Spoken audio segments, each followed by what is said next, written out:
Hi friends, welcome to my channel. This is సహజ. ఆ సాయంత్రం ప్రకాశం ఇంటికి పెళ్లి వాళ్ళు వచ్చారు. శ్రావ్యకి చీర కట్టి అందంగా ముస్తాబ్ చేసి పెళ్లి వాళ్ళ ముందుకు తీసుకొచ్చింది ఉమా. శ్రావ్య కుందన బొమ్మలా ఉంది అన్నారు వాళ్ళు. అబ్బాయి హాయ్ అని పలకరించాడు. శ్రావ్య ఈ లోకంలో లేకపోవడంతో అతని పలకరింపు వినపడలేదు ఆమెకి. శ్రావ్య అంటూ కుదిపింది ఉమా. శ్రావ్య ఉలిక్కిపడి చూసింది. నీ పరిస్థితి అర్థం చేసుకోగలమమ్మా. ఏ ఆడపిల్ల మీద పడకూడని మచ్చ పడింది నీ మీద.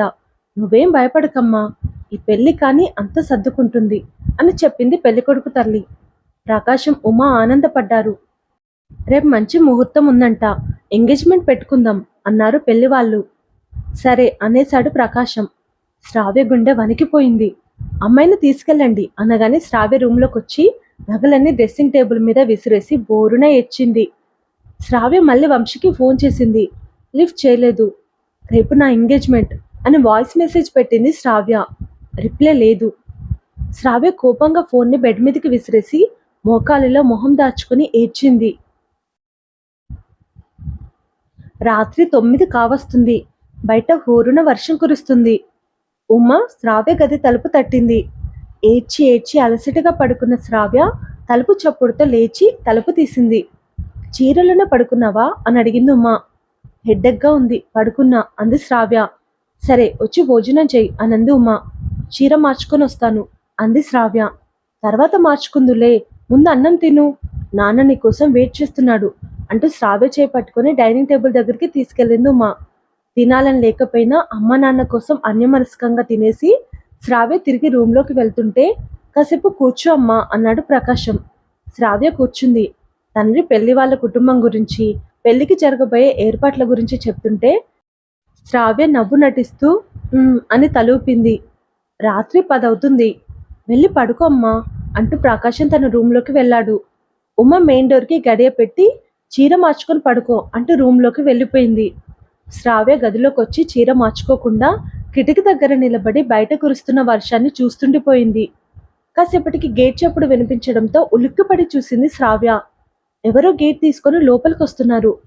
ఈ టైంలో ఎవరొచ్చుంటారు అనుకుంటూ అటువైపే చూసింది శ్రావ్య. జోరున కురుస్తున్న వర్షంలో వచ్చేదెవరో తెలియట్లేదు.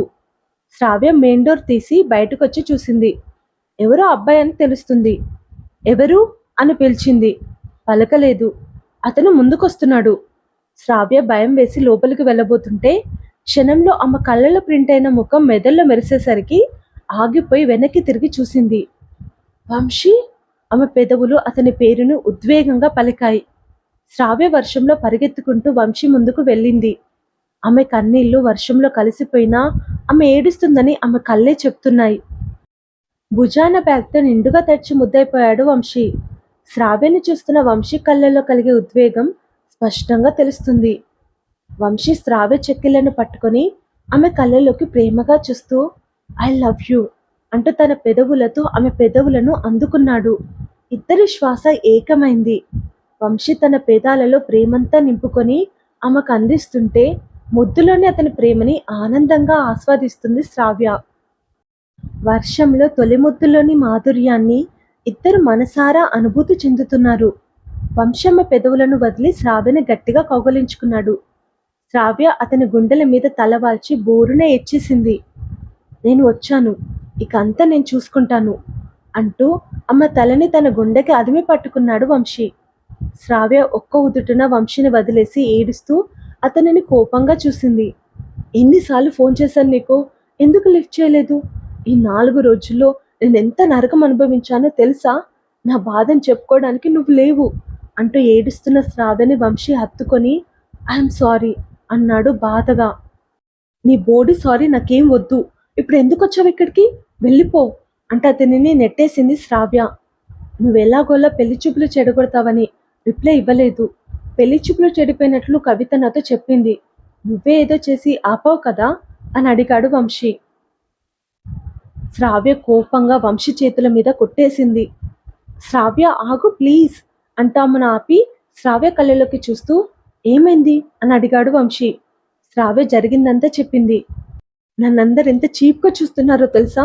నన్ను ఒక తిరుగుపోతు దానిలో చూస్తున్నారు. ఇంటి పరువు అంతా నా వల్లనే పోయింది. అమ్మ నాన్న ఎవరికి మొహం చూపించుకోలేకపోతున్నారు, అంతా నా వల్లనే అని తల కొట్టుకొని ఏడుస్తున్న శ్రావ్యని తన హృదయానికి హత్తుకొని, ఇక మీదట మీకు ఏ ప్రాబ్లం కలగకుండా నేను చూసుకుంటాను, ఏడవద్దు ప్లీజ్ అన్నాడు వంశీ. రేపు నా ఎంగేజ్మెంట్ అంది శ్రావ్య. నీ వాయిస్ మెసేజ్ వినే వచ్చాను. ఆ ఎంగేజ్మెంట్ నేను జరగనివ్వను. నువ్వు ఇలా ఏడుస్తే నేను తట్టుకోలేను, ప్లీజ్ ఏడవద్దు అంటూ శ్రావ్య నుదుటి మీద ప్రేమగా ముద్దు పెట్టాడు వంశీ. నా ఫోన్ ఎందుకు ఎత్తలేదు అని అడిగింది శ్రావ్య. కోపంలో ఎత్తలేదు. ఇప్పుడు కోపం పోయిందా? హా అంటూ ఆమెను మరింతగా హత్తుకున్నాడు వంశీ. శ్రావ్య అని గట్టిగా అరుపు వినిపించి ఇద్దరు అదిరిపడి చూశారు. ప్రకాశం కోపంతో ఊగిపోతున్నాడు. ఇంత ధైర్యంరా నీకు అంటూ ప్రకాశం వంశీని కొట్టబోతుంటే వంశీ అతను చేయి పట్టుకొని ఆపాడు. అంకుల్, నేను శ్రావ్య ప్రేమించుకున్నాం, మీరు ఒప్పుకుంటే పెళ్లి చేసుకుంటాం అతను చేయి పట్టుకునే చెప్పాడు వంశీ. ఒప్పుకోకపోతే అన్నాడు ప్రకాశం కళ్ళు పెద్దవి చేసి చూస్తూ. ఒప్పించి చేసుకుంటాం అన్నాడు వంశీ. అది జన్మలో జరగదు. నేను చూసిన వాడితోనే నా కూతురు పెళ్లి జరుగుతుంది. ఈ పెళ్లి ఆపాలని చూస్తే నీ ప్రాణం తీస్తాను అని హెచ్చరించి శ్రావ్య చేపట్టుకుని లోపలికి తీసుకెళ్లాడు ప్రకాశం.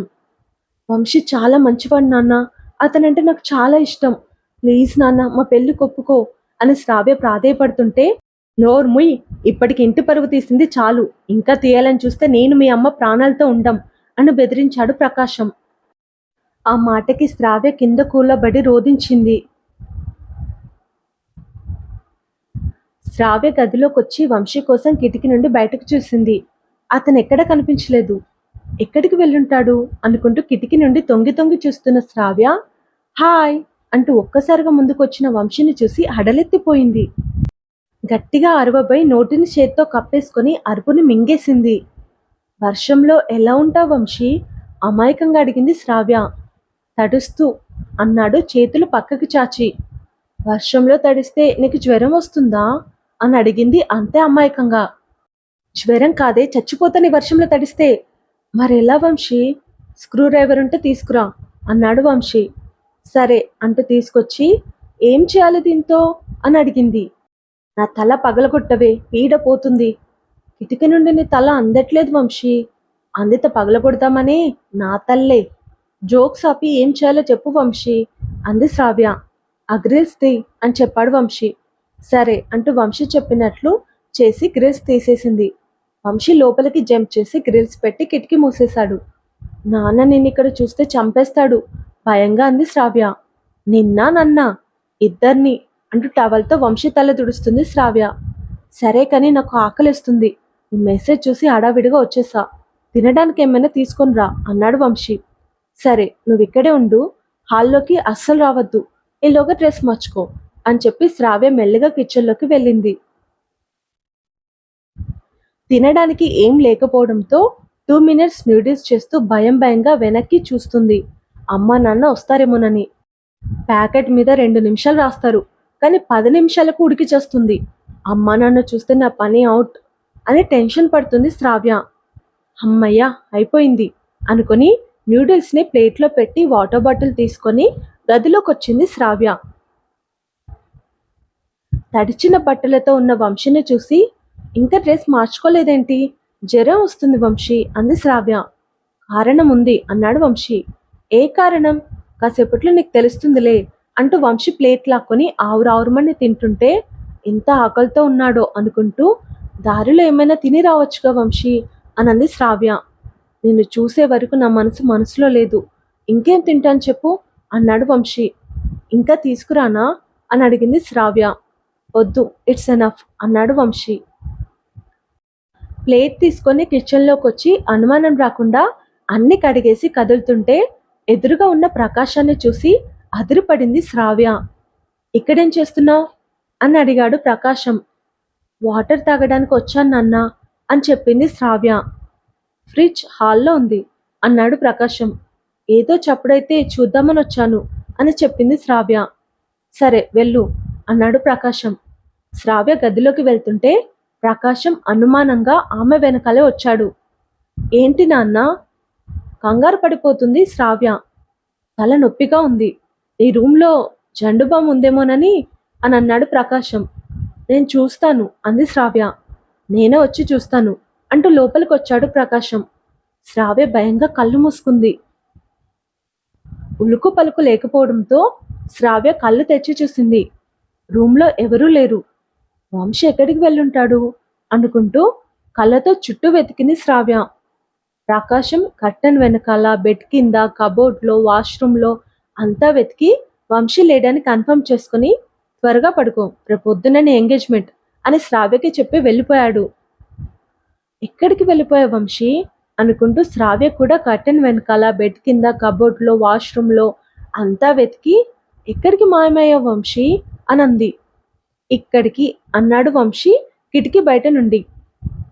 అక్కడికి ఎప్పుడు వెళ్ళిపోయావు ఆశ్చర్యంగా చూస్తే అడిగింది శ్రావ్య. కిచెన్ నుండి నీ అయ్య మాటలు వినిపించి కిటికీ నుండి బయటికి దూకేసా అని చెప్పాడు వంశీ.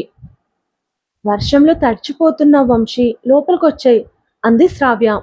నీ బాబు బయటకొచ్చి చెక్ చేస్తాడాగు, కనిపించేసి వస్తా అంటూ వంశీ ఆవరణలో ఉన్న బెంచ్ మీద కూర్చున్నాడు. ప్రకాశం బయటకొచ్చి వర్షంలో తడిచిపోతున్న వంశీని చూసి లోపలికి వెళ్ళిపోయాడు. 10 నిమిషాల తర్వాత మళ్ళీ వచ్చి చెక్ చేస్తాడని వంశీ ముందే ఊహించి అక్కడే కూర్చున్నాడు. అతను అనుకున్నట్లుగానే 10 నిమిషాల తర్వాత ప్రకాశం వచ్చి చూశాడు. కానీ తన కారణంగా ఒక మనిషి వర్షంలో తడవడం ఇష్టం లేక వంశీకి గొడుగిచ్చి, ఇక నుండి వెళ్ళి ఏ చెట్టు కిందో గుట్ట కిందో తల దాచుకో అని సీరియస్గా అన్నాడు ప్రకాశం. రేపు మళ్ళీ వస్తా అంటూ వంశీ కదిలాడు. వస్తే బొట్టు పెట్టి తీసుకెళ్తాం మరి వెటకారంగా అన్నాడు ప్రకాశం. ఆ రోజు త్వరలోనే వస్తుంది అంటూ వంశీ గేట్ తీసుకొని బయటికి వెళ్ళిపోయాడు. అది చూసి ప్రకాశం లోపలికి వెళ్ళాడు. ఆ తర్వాత జరగబోయేది నెక్స్ట్ ఎపిసోడ్లో తెలుసుకుందాం. నేను మధ్యలో ఒక ఎపిసోడ్ మిస్ చేశాను అంటున్నారు. లేదు లేదు, నేను ఏ ఎపిసోడ్ మిస్ చేయలేదు, కరెక్ట్గా ఆర్డర్లోనే ఉంది. వంశీ శ్రావ్యతో గొడవ పడిన తర్వాత దినేష్ ఇంటికి వచ్చి లండన్ వెళ్తున్నానని చెప్పి వెళ్ళిపోతాడు. ఆ తర్వాత శ్రావ్య పేరెంట్స్ వస్తారు, అంతే. మధ్యలో ఏ ఎపిసోడ్ మిస్ అవ్వలేదు.